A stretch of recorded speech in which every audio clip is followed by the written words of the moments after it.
palavra específica, voltada para quebrantamento, arrependimento, confissão de pecado, a graça de Deus, fé. E é sobre isso que eu quero falar hoje à noite. Fé. O que é viver pela fé? A Bíblia diz que o justo viverá por fé. Sem fé é impossível agradar a Deus. Fé é a convicção de fatos que se esperam, a certeza de coisas que não se veem. Tudo isso é fé. E eu quero compartilhar um texto hoje com os irmãos. E esse texto tocou profundamente meu coração. E eu espero que Deus realmente toque no seu coração da mesma forma que tocou no meu. Porque nós entendemos que uma das coisas que Deus faz na nossa vida é nos mudar. Nós precisamos mudar, nós precisamos crescer, precisamos amadurecer. Daqui a um ano, você precisa ser um crente melhor do que o crente que você é hoje. Você precisa confessar seus pecados, entender que somente Jesus Cristo é o caminho para Deus Pai, o caminho para a salvação. Não existe um nome dado entre os homens pelo qual importa que sejamos salvos, é o nome de Jesus Cristo. Você crê nisso? Amém. Então, nesse processo, nós entendemos que é preciso mudar. Nós precisamos mudar. Se você entende que não precisa mudar nada na sua vida, então talvez você se veja como uma espécie de Deus. Porque o que a Bíblia diz é que Deus é quem não muda. Deus é o mesmo ontem, hoje e sempre. Nele não existe sombra de mudança nem de variação. Somente Ele é imutável. Por quê? Porque nele reside tudo o que é perfeito.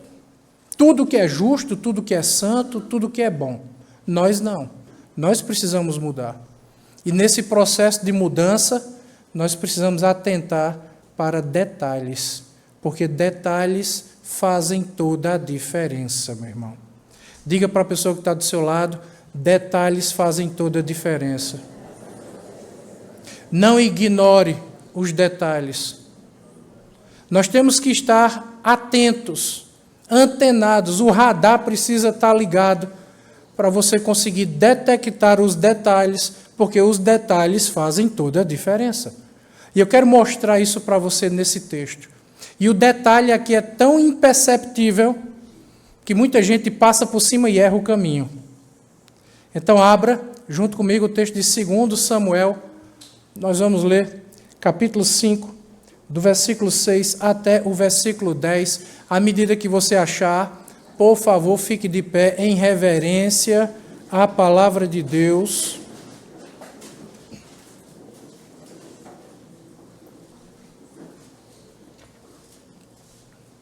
Esse texto fala de um momento em que o primeiro rei de Israel, Saul, já havia morrido, e Davi agora, ele é ungido rei, ele já está à frente, liderando o povo de Deus no Antigo Testamento, o povo hebreu, o povo judeu, e Deus coloca no coração de Davi que Deus quer uma cidade muito específica, para que essa cidade seja o centro de todas as promessas feitas no Antigo Testamento. Essa cidade se chama Jerusalém, que é o que a gente vai ler aqui no texto, que o texto chama de Jerusalém, apenas para a gente identificar qual é essa cidade, mas, na verdade, nessa época aqui, o nome da cidade ainda não era Jerusalém, era a terra dos Jebuseus, era a cidade dos Jebuseus. Por isso ela era conhecida como Jebus, porque o povo que morava ali era o povo Jebuseu. E Davi, então, vai para conquistar essa cidade, e é sobre isso que a gente vai ler e vai explicar aqui nesse texto, hoje à noite. Todos acharam? 2 Samuel, capítulo 5, do versículo 6 até o versículo 10, diz assim: Partiu o rei com os seus homens para Jerusalém contra os Jebuseus, que habitavam naquela terra, e que disseram a Davi: Não entrarás aqui, porque os cegos e os coxos te repelirão. Como quem diz, Davi não entrará neste lugar. Porém, Davi tomou a fortaleza de Sião. Esta é a cidade de Davi. Davi, naquele dia, mandou dizer: todo que está disposto a ferir os Jebuseus, suba pelo canal subterrâneo e fira os cegos e os coxos, a quem a alma de Davi aborrece. Por isso se diz: nem cego nem coxo entrará na casa. Assim, habitou Davi na fortaleza e lhe chamou a cidade de Davi. Foi edificando em redor, desde Milo e para dentro. Ia Davi crescendo em poder cada vez mais, porque o Senhor, Deus dos exércitos, era com ele. Vamos orar, irmãos? Quantos aqui vieram hoje à noite desejando ouvir a voz de Deus? Amém. Você orou antes de sair da sua casa? Pedindo: Senhor, fale comigo, traga uma palavra para o meu coração. Vamos orar de novo pedindo isso? Senhor, nós precisamos ouvir a Tua voz. Nós precisamos sentir a Tua presença, nós precisamos entender que o Senhor está conosco, falando aos nossos corações. Por isso eu te peço, Deus, tira de nós tudo aquilo que possa atrapalhar, que não haja nenhum empecilho, que nesse momento a nossa mente e o nosso coração estejam completamente voltados para a Tua palavra. Nos abençoe, nos faça entender, vivifique essa palavra dentro de nós, transforma a nossa vida, Senhor, eu te peço. Nós oramos em nome do Teu Filho Jesus. Amém. Pode sentar.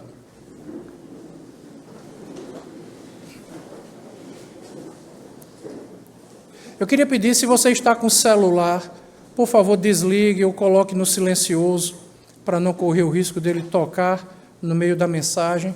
Né? As mamães que estão com crianças, nós temos um departamento infantil ali com as professoras treinadas, preparadas e super carinhosas, esperando para abraçar e cuidar do seu bebê também.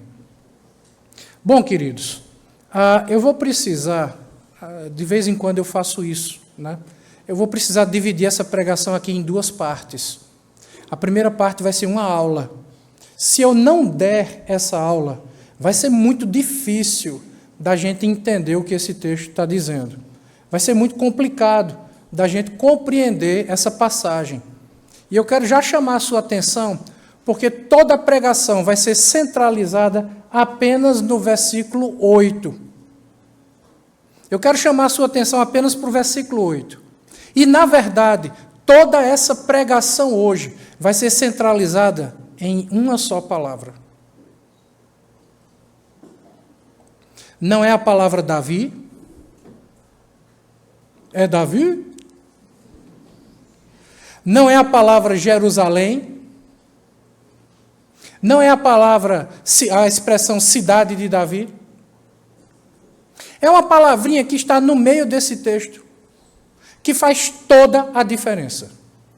E é por isso que nós precisamos atentar para os detalhes, porque detalhes fazem toda a diferença. É uma palavra só, que no hebraico ela é composta apenas de 3 letras. Na verdade, o hebraico é uma língua maravilhosa. Você sabe, talvez não saiba, se não sabe, vai saber agora. O texto do Antigo Testamento foi escrito em hebraico. E a despeito do que possa parecer, né, o hebraico é uma língua mais fácil de aprender do que o português. Toda palavra em hebraico tem uma raiz. E toda raiz no hebraico tem apenas 3 letras. Essas 3 letrinhas fazem toda a diferença nesse texto. Essas 3 letras fizeram toda a diferença na vida de Davi. Essas 3 letras, essa palavrinha, fez toda a diferença na vida de Joabe, que era o comandante daquela tropa que estava invadindo a cidade de Jebus. E se eles, veja, se Davi não tivesse ouvido de Deus isso, e se Davi não tivesse dado atenção a essas 3 letras, a profecia bíblica não teria se cumprido.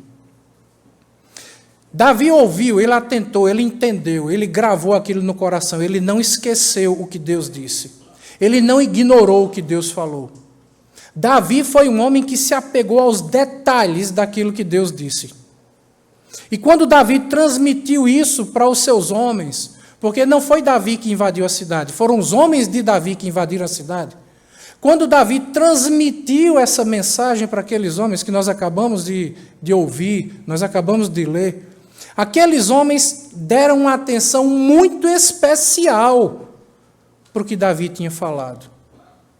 E essa palavrinha de 3 letras é a responsável por fazer aqueles homens acertar o caminho ou por fazer aqueles homens errar o caminho. Irmão, às vezes a gente erra o caminho. Às vezes a gente não conquista o que Deus quer nos dar. Às vezes nós não chegamos no alvo, no objetivo, porque nós não atentamos para os detalhes. Eu quero que você repita isso. Se você sair daqui hoje de noite com isso na sua cabeça, eu já me dou por satisfeito. Repita: detalhes fazem toda a diferença. Então, olha só. Eu disse que ia dar uma aula, e eu preciso dessa aula. A gente vai misturar um pouco aqui de história, de geografia, de arqueologia, de hebraico. A gente vai fazer uma salada aqui, para a gente poder entender com clareza o que esse texto diz. O que era essa cidade de Davi, que recebe esse nome depois? A cidade de Jebus. Era isso aqui. Deixa eu ver se passa. Não está passando aqui, gente. Pronto. Era isso aqui. Era essa cidade em cima de uma montanha. Uma montanha que é conhecida como Monte Sião. Que de lado fica o Monte Moriá. O Monte Moriá era o local onde, muito tempo atrás, Abraão tinha ido e quase sacrificou seu filho Isaque. Era o local onde, muito tempo depois, Salomão expandiu a cidade e construiu o templo. Você vai ver isso daqui a pouco. Mas, inicialmente, a cidade era só isso aqui. Era isso aqui que Davi queria conquistar. Uma cidade cercada por muralhas, em cima de uma montanha. E eu quero que você atente para a geografia desse lugar, porque isso é muito importante. Nesse lugar, você tinha aqui, ainda hoje existe isso, a fonte de Gion. A fonte de Gion é o local onde, muito tempo depois de Davi, Salomão, seu filho, foi ungido rei.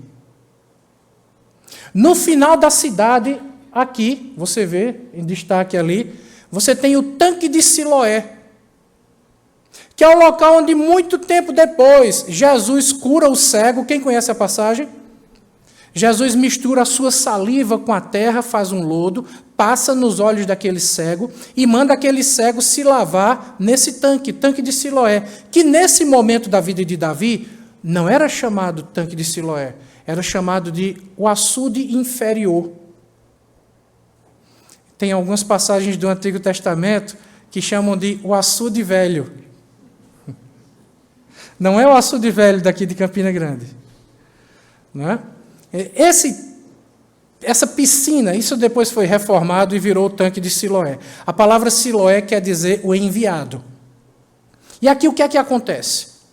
Entre a fonte de Gion e o tanque de Siloé, a gente não sabe ainda hoje quem fez isso, mas era assim. Não sei, só sei que foi assim, como diz Chicó. Fizeram um túnel, um canal subterrâneo, que ligava a fonte de Gion até o tanque de Siloé. Era um túnel para escoar a água. Então, a água que saía de dentro da fonte de Gion ia bater lá embaixo no tanque de Siloé. E o que é que os antigos fizeram? Como eu disse, ninguém sabe até hoje quem fez isso. O que é que os antigos fizeram? Esse túnel passava por aqui, por dentro da cidade, um subterrâneo, até lá embaixo. E em alguns momentos eles perfuraram a montanha aqui e a água que saía da fonte de Gion em direção ao tanque de Siloé escoava por esses espaços, de maneira que essa área aqui, esse vale, que fica de frente para o Monte das Oliveiras, esse vale era o tempo inteiro verdinho. E era essa região que era chamada os Jardins do Rei, porque era o tempo todo irrigado. Gente, nós estamos falando de uma fonte que está jorrando água. Isso é o que quer dizer Gion. Gion é a palavra que significa jorrar. Jorrar água. Você lê o Salmo 64 e diz que há um rio que passa por debaixo do trono de Deus na cidade santa. É uma menção a isso aqui, que traz vida. Ali a vida jorra. Lembra que Jesus disse que quem beber dessa água jamais terá sede? O local onde o rei é ungido. O local lá embaixo, onde nessa mesma água Jesus manda o cego se lavar e ele passa a enxergar. A palavra Siloé significa o enviado. E quem é que foi enviado da parte de Deus para nós? Jesus. Perceba como essas peças desse quebra-cabeça da Bíblia vão se encaixando e como tudo aponta para Jesus Cristo. Então, tinha esse túnel, fizeram uns buracos aqui, escorrendo água o tempo inteiro. Isso quer dizer que, teoricamente, quem entrasse no túnel por aqui, na fonte de Gion, e continuasse por dentro dele, ia sair lá embaixo, no tanque de Siloé. Então, entrava na fonte de Gion, saía no tanque de Siloé e não conseguia entrar na cidade. A ideia é que a cidade ficava aqui e o túnel passava por debaixo, mas o túnel não entrava na cidade. Agora, nós lemos o texto onde Davi manda os seus soldados entrarem no túnel para conquistar a cidade. Como assim vai entrar no túnel para conquistar essa cidade? Se o túnel, a entrada dele é do lado de fora da cidade e a saída é do lado de fora da cidade. Como assim? Deixa eu passar um pequeno vídeo, né? Apaga, por favor, só essas luzes aqui, essa primeira fileira, por favor, de luz. Pronto, obrigado. Deixa eu passar um pequeno vídeo que mostra esse túnel. É possível você caminhar dentro desse túnel ainda hoje. E eu quero que você preste bastante atenção. Eu já estive nesse lugar várias vezes. Eu fiz esse vídeo aqui. A primeira vez que eu fui nesse lugar, um soldado desavisado, que não atentou para os detalhes, passei direto. E eu fiquei imaginando, como é que os soldados de Davi entraram por aqui? E eles entraram na cidade por onde? Veja só como é esse túnel. Vai olhando como ele é apertado, como ele é estreito. Hoje ele é seco, mas na época passava água dentro desse túnel e a água passava aqui, na altura do peito. Você entrava dentro desse túnel escuro, você não podia acender as luzes. Atenta para isso aqui agora. Presta atenção nessa entradazinha que tem aqui, colocaram uma luz azul só para simbolizar que ali antigamente era cheio de água. Você entrava nesse túnel, você não podia levar uma tocha, você não podia levar uma lamparina, porque eles entraram de noite. Se você acende uma luz, os inimigos veriam. Lembra que a montanha era toda furada? Quem estivesse do lado de fora ia ver a luz passando ali por dentro. Se você se aproxima do túnel com uma tocha acesa, o inimigo lá consegue ver. Tinha que ser no escuro. Imagine você entrar num túnel apertado, estreito, escuro, que você nunca entrou, você nunca andou ali, é a primeira vez que você está caminhando naquele lugar. Você não pode acender uma luz. A água, eu garanto para você, é gelada. Coloque a água na sua geladeira e pegue no outro dia de manhã. A água desse túnel é mais gelada ainda. A fonte de Gion é coisa para cinema, irmão.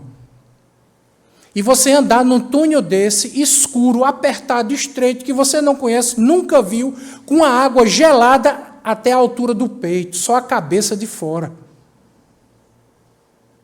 Quem tem claustrofobia não consegue fazer isso. Tem algumas pessoas que, quando eu mostro os vídeos desse local aqui, tem gente que já começa a se arrepiar, já começa a dar um mal-estar, já não quer ver mais. Esse aqui era o túnel por onde os homens de Davi entraram. E olha só o que Davi falou. Todo que está disposto a ferir os jebuseus... Vamos lá de novo? Todo que está disposto a ferir os jebuseus, suba pelo canal subterrâneo e fira os cegos e os coxos. Mandaram um recado para Davi. Davi, a gente está aqui dentro da cidade e está todo mundo seguro. Ninguém está preocupado com você, não. Você não representa nada para a gente. Ah, tem mais, Davi. Se aqui dentro só tivesse cegos e aleijados, ainda assim você não conseguiria conquistar a cidade. Ainda soltaram a piadinha, né? Nessa hora, eu acho que Davi, né, conhecendo Davi como a gente conhece, nessa hora Davi deve ter trincado os dentes. Agora é que eu vou mesmo. Mas eu pergunto, como? A chave para você entender todo esse texto é essa palavrinha aqui. Qual é a palavra? Suba. Diga para o irmão que está do seu lado. Suba. E é aqui onde eu quero entrar com a língua original onde esse texto foi escrito. Porque a palavra suba, na verdade, isso aqui é o original. Na verdade, o que está escrito lá, a palavra veigar, não significa literalmente suba. Significa toque, apalpe. Preste atenção no detalhe.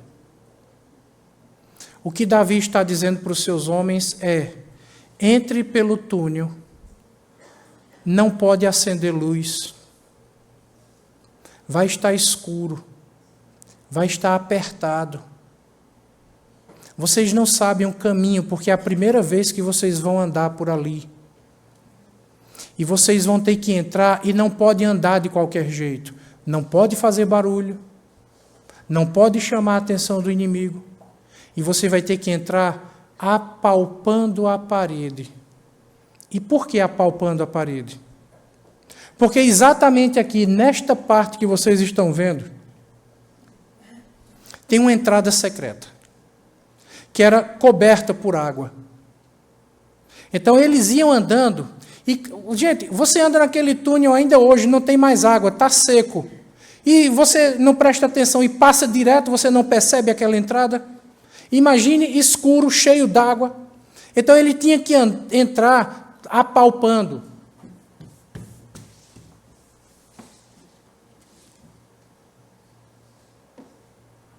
Entendeu? Vai tocando na parede e quando tocou, tinha uma entrada para cá. E ele vai seguindo. E de repente eles encontram a entrada. Por quê? Tinha o túnel, como eu falei para vocês, e mais ou menos aqui o túnel desviava. Tinha um desvio que ia para dentro da cidade. Essa era a entrada secreta. Percebeu, irmão? Percebeu que às vezes Davi está falando, entra, vai pelo túnel, vai apalpando a parede e os soldados não prestam atenção e erram o caminho? Percebeu que às vezes Deus fala conosco e Deus solta no meio da sua fala detalhes que são essenciais para você alcançar o objetivo? E de repente você esquece os detalhes, você não atenta para os detalhes, você não presta atenção nos detalhes. E tem alguns detalhes que são muito detalhados mesmo. Tem alguns detalhes que são muito minuciosos. Veja, por exemplo, se você lê o texto em português, isso vai passar despercebido. Então o que é que acontece? Nós temos essa cidade aqui da época de Davi, que é a cidade que foi conquistada por Davi. E só foi conquistada porque os homens observaram os detalhes. Eles lembraram do que Davi falou. A gente não pode entrar aqui de qualquer jeito. A gente não pode se comportar de qualquer forma. O nosso procedimento tem um padrão específico. Nós temos que andar neste túnel apalpando as paredes.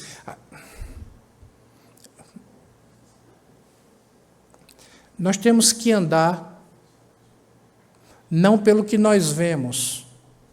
Nós temos que andar crendo naquilo que foi dito. Entendeu? Foi dito algo importante da parte de Deus. Nós não podemos esquecer, porque isso faz a diferença. Foi dito algo importante da parte de Deus. Nós temos que prestar atenção nos detalhes. Foi dito algo importante da parte de Deus. Eu tenho que andar por fé e não por vista, não é pelo que eu vejo, é pelo que Deus fala. E nesse caminhar, presta atenção nisso aqui. Às vezes vai ser escuro, às vezes vai ser frio, às vezes vai ser solitário, às vezes você vai se encontrar com suas limitações, com seus medos, com os seus temores. Às vezes você vai se sentir sozinho, às vezes no meio desse túnel vai bater a dúvida. Será que eu ouvi direito? Será que foi isso mesmo que foi dito? Será que essa é a direção certa? Mas só tem um jeito de você encontrar a direção certa. É se você andar tocando na rocha.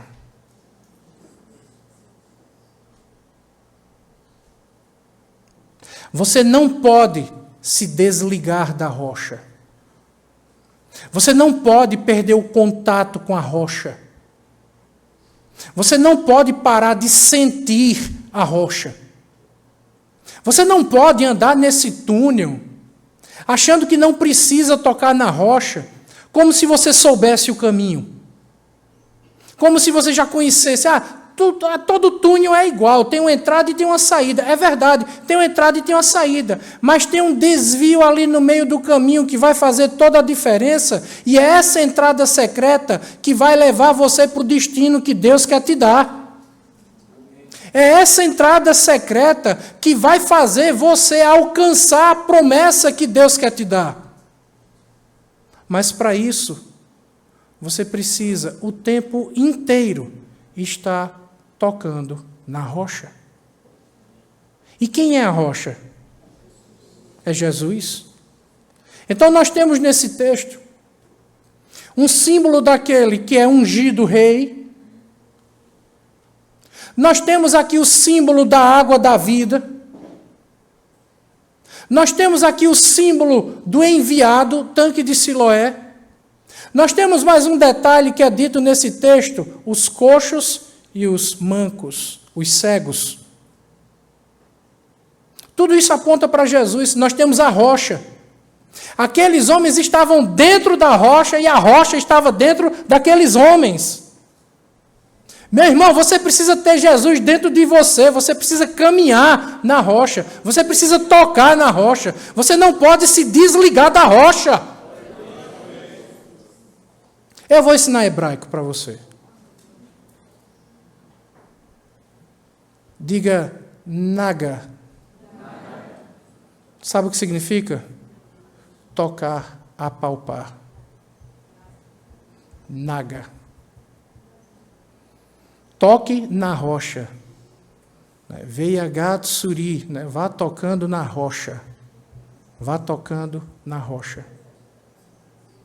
Sabe por que é que muitas vezes você erra o caminho?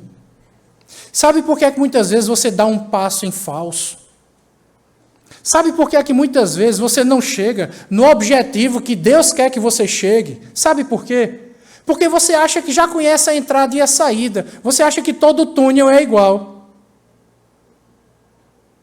Todo túnel é um negócio reto, tem entrada e tem saída. Então, para que tanto detalhe? Para que, sabe, essas coisas? Eu vou entrar aqui, vou sair ali. Aí o que é que acontece? Tu entra na fonte de Gion, sai lá no tanque de Siloé e não entra na cidade. Você não alcança o objetivo. Você não cumpre o propósito. Você não recebe a promessa.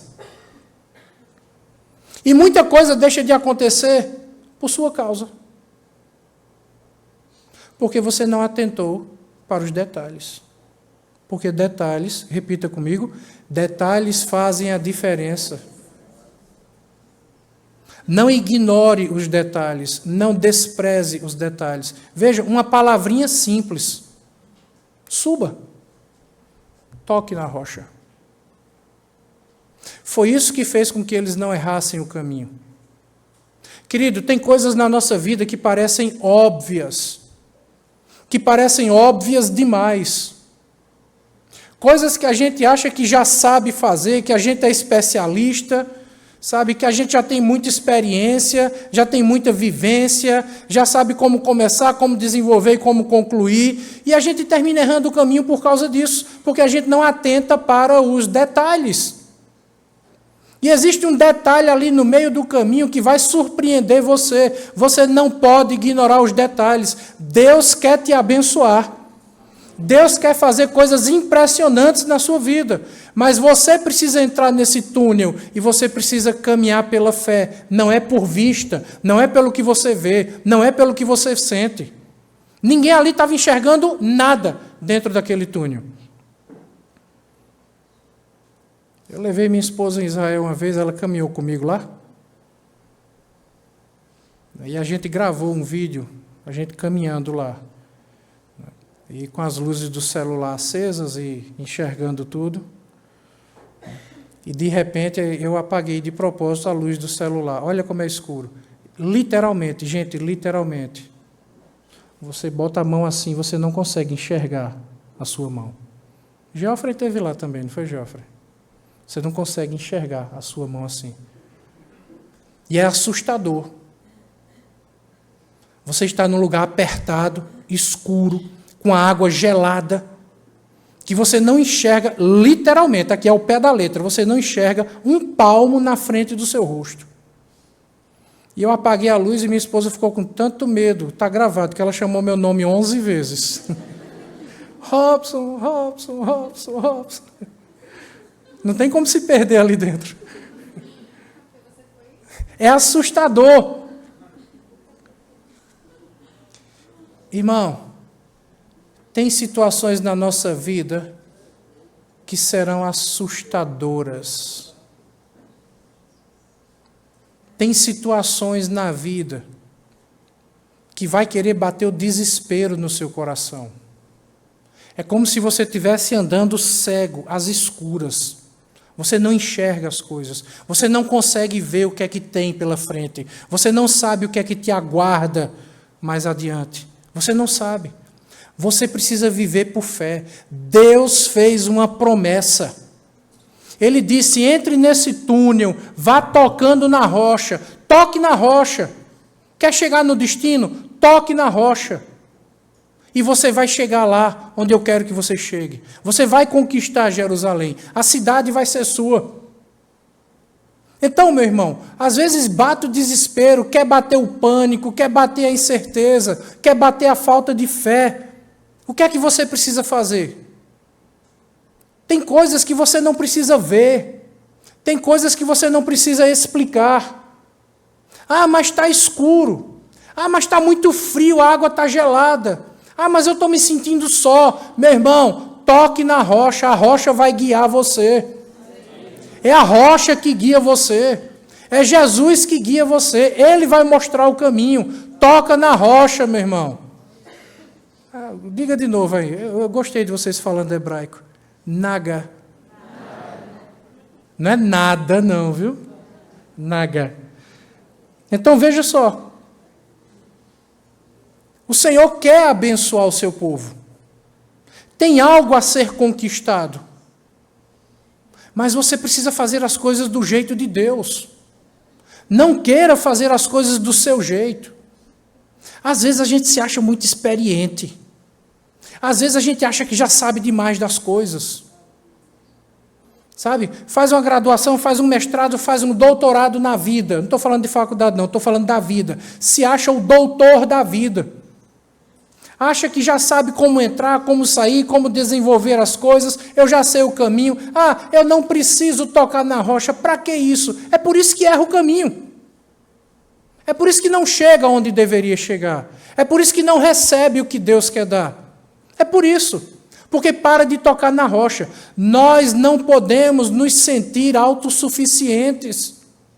Nós devemos sempre nutrir na nossa vida um sentimento de profunda dependência da rocha. Ele é a rocha. Ele mesmo fala sobre isso, né? O homem prudente e o homem insensato. O homem insensato edifica sua casa sobre a areia. O homem prudente edifica sua casa sobre a rocha. É a mesma casa. Foi o mesmo projeto. mesmo material de construção, mesmo modelo, são duas casas gêmeas. O problema não é a casa, o problema não é o projeto, o problema não é o material de construção, o problema é onde essa casa está. Qual é o alicerce que sustenta essa casa?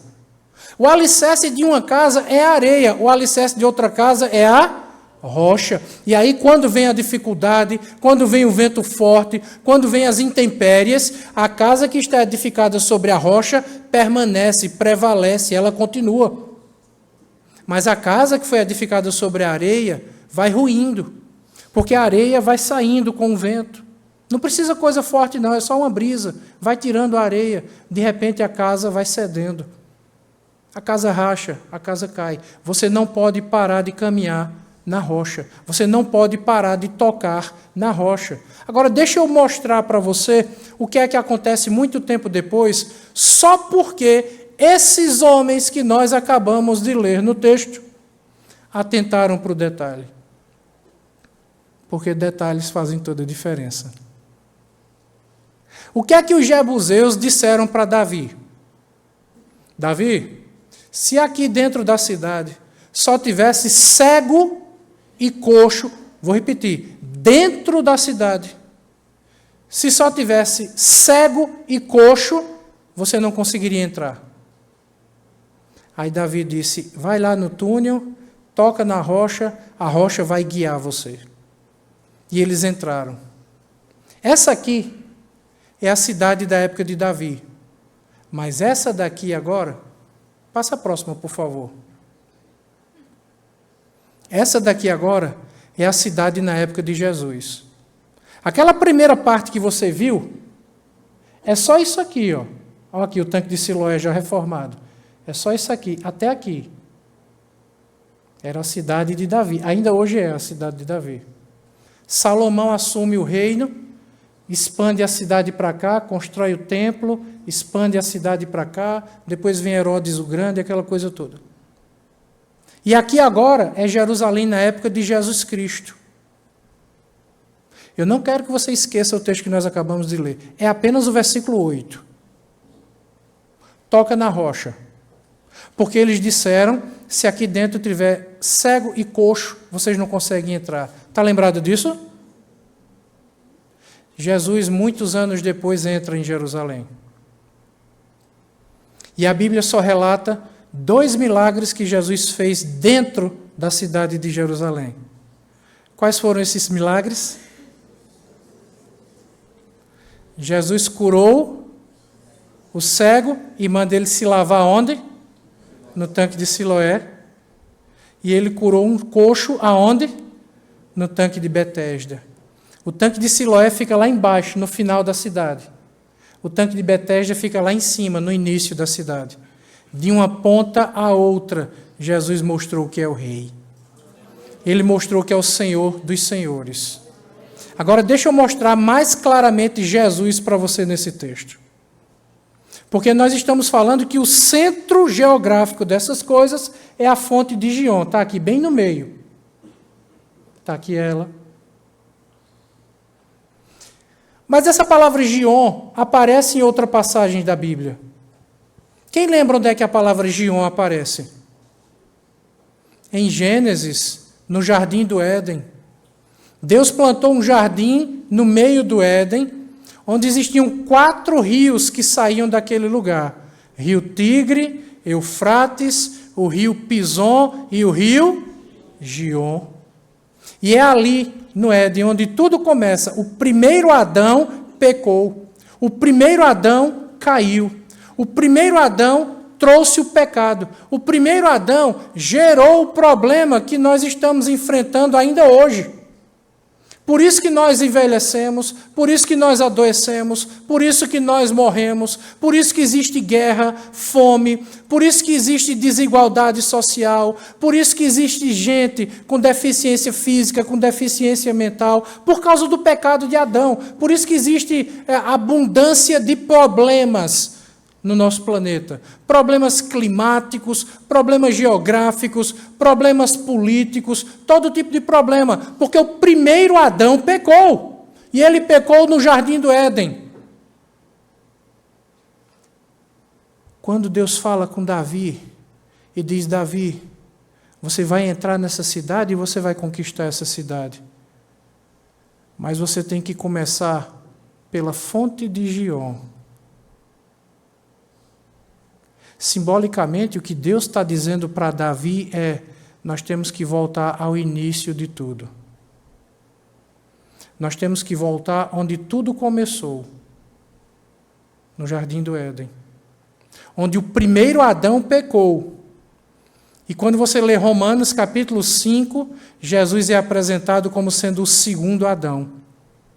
O homem perfeito que veio, que sofreu no nosso lugar, que deu a sua própria vida por cada um de nós, que morreu e que ressuscitou ao terceiro dia. Ele que é o rei, ele que estava lá no jardim do Éden falando com Adão. Lembra disso?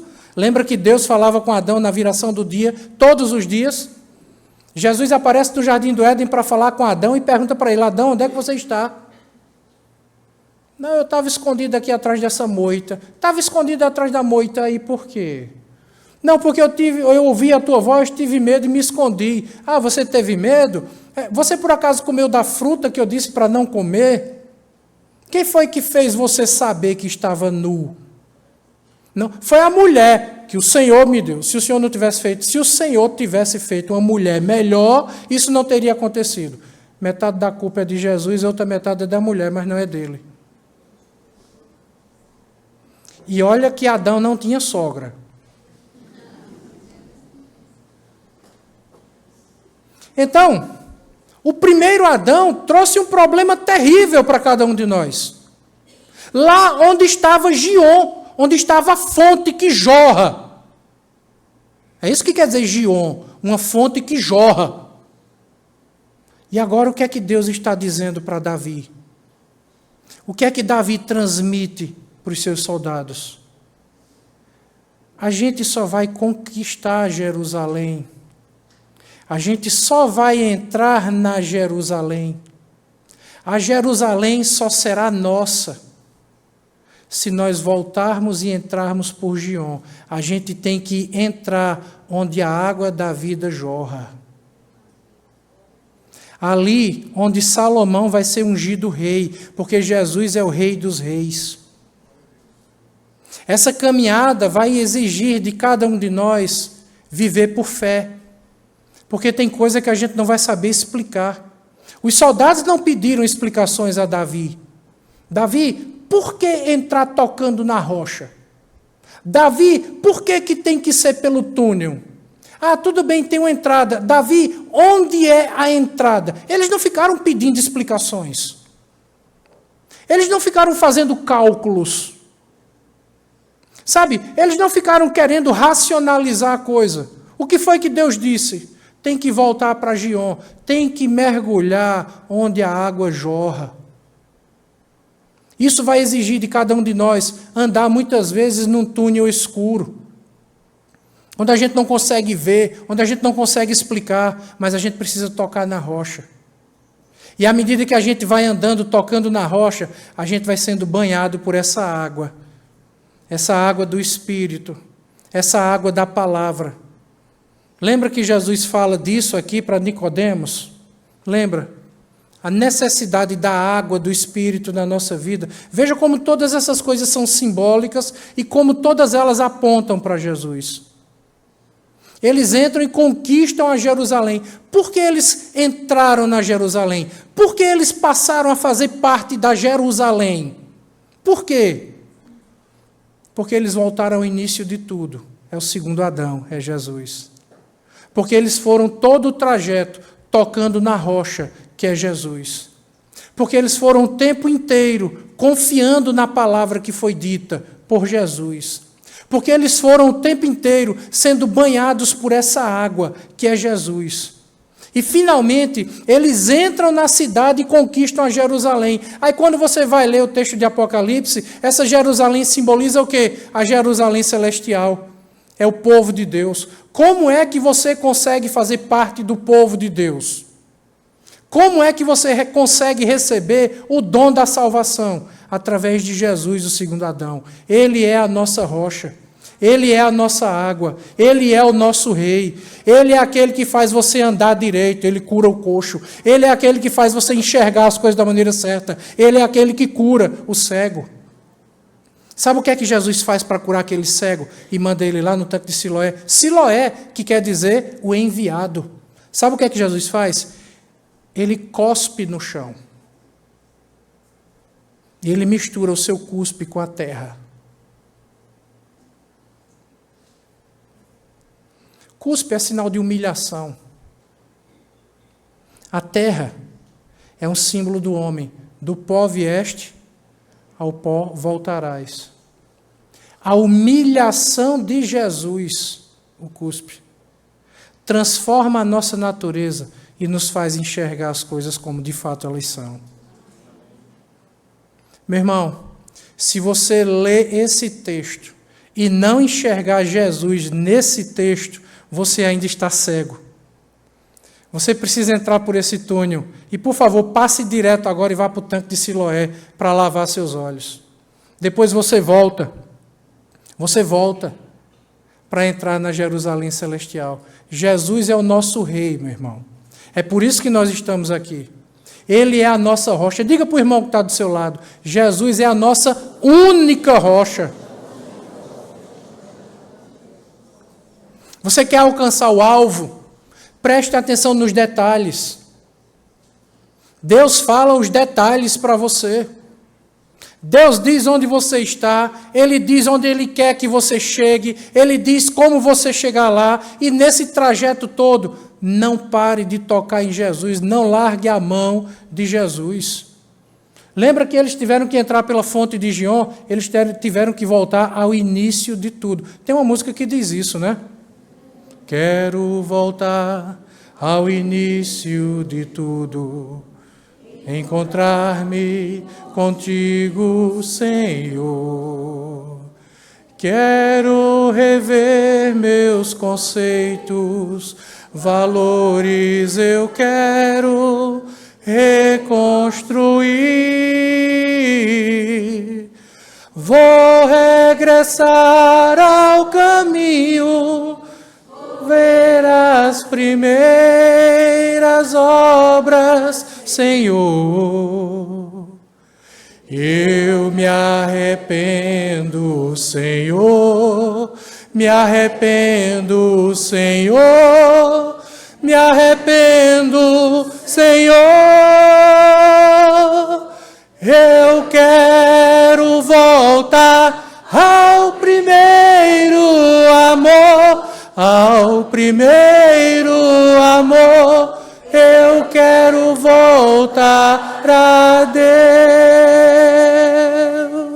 Você quer voltar a Deus, meu irmão? Amém. Você quer voltar ao primeiro amor? Amém. Por acaso você está andando no túnel escuro da vida, frio, se sentindo sozinho e parou de tocar na rocha? Meu irmão, é tão fácil. É só fazer assim. É só fazer assim, estender as mãos. É só estender as mãos. Ele está ao alcance das suas mãos. Às vezes a gente anda ralando nele e ignora ele. E ele está dizendo, toque em mim, me sinta. Eu vou mostrar o caminho. Eu vou levar você para o destino certo. É preciso ter coragem para entrar num túnel escuro. É preciso ter garra para enfrentar inimigos. É preciso ter fé. É assim que Deus quer que a gente ande, pela fé. Eles estavam no túnel escuro. E você também tem as suas escuridões da vida. Você também tem seus momentos de escuridão, em que você procura respostas e não encontra, você quer uma explicação e não recebe, você quer ver a luz no fim do túnel e não consegue ver. Mas, meu irmão, deixa eu dizer uma coisa para você, nem sempre você precisa ver a luz no fim do túnel. Você só precisa tocar na rocha.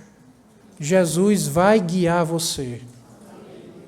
Ele vai conduzir você. Às vezes a luz no fim do túnel é até um engano. Porque se eles tivessem seguido direto no túnel, sem tocar na rocha, tinha uma luz lá no fim do túnel, que dava no tanque de Siloé, fora da cidade. A gente não precisa ver a luz no fim do túnel. Já ouviu essa expressão aqui? Né? Cuidado com a luz no fim do túnel, pode ser um trem. E às vezes é. O que você precisa é viver por fé. Amém, irmão? Fecha teu olho. Encurva a tua cabeça.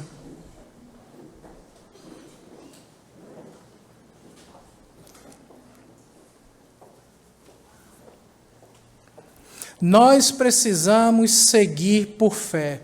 Sem fé é impossível agradar a Deus.